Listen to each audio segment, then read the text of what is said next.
I'm Darrell Watkins, and let's queer up politics. Trump administration halts prison safety for LGBTQ. Donald Trump's Department of Justice is in the process of modifying standards to 2003's Prison Rape Elimination Act. Part of the changes is bringing the policies in line with the president's executive order requiring the U.S. government to only recognize two sexes.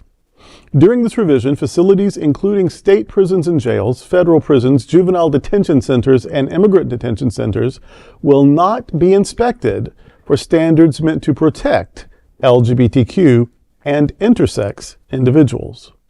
Just Detention International's executive director, Linda McFarlane, said about this change, quote, "It's going to make people less safe.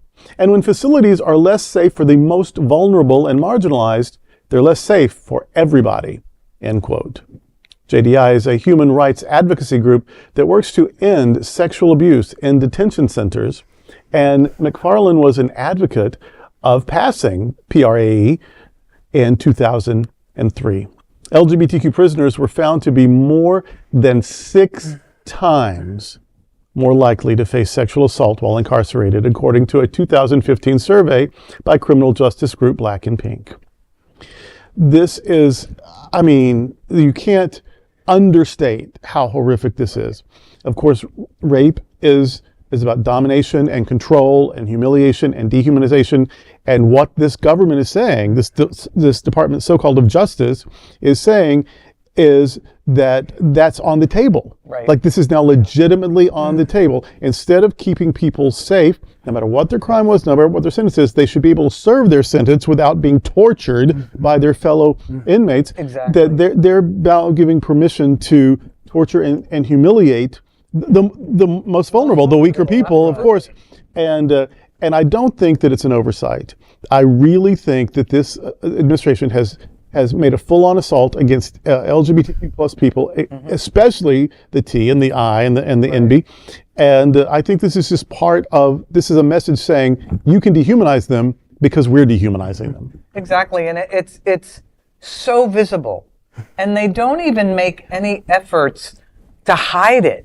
It's, there's no question. And to penalize people for who they are, yeah. That's the most unchristian thing ever. And these folks are claiming, they're using the Bible to justify their actions.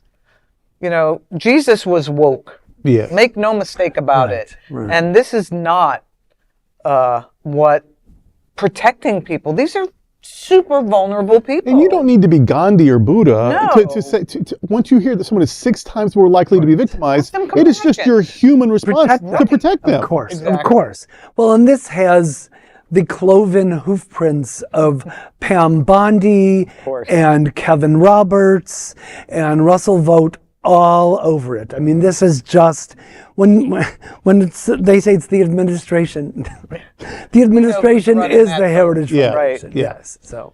Yeah, on their own, there aren't 20 people in the administration that could, find their ass with both hands. Exactly. This is the Heritage Foundation, and it's evil.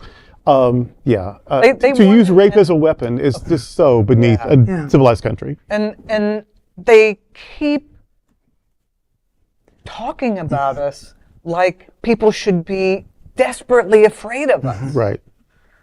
Come on. Yeah, well, I'm more and more afraid of them. Of them, For exactly. sure, for sure. Exactly. There is no other queer nonprofit media platform like this in the entire world. Support our LGBTQ stories by sharing them and subscribing to Queer News Tonight.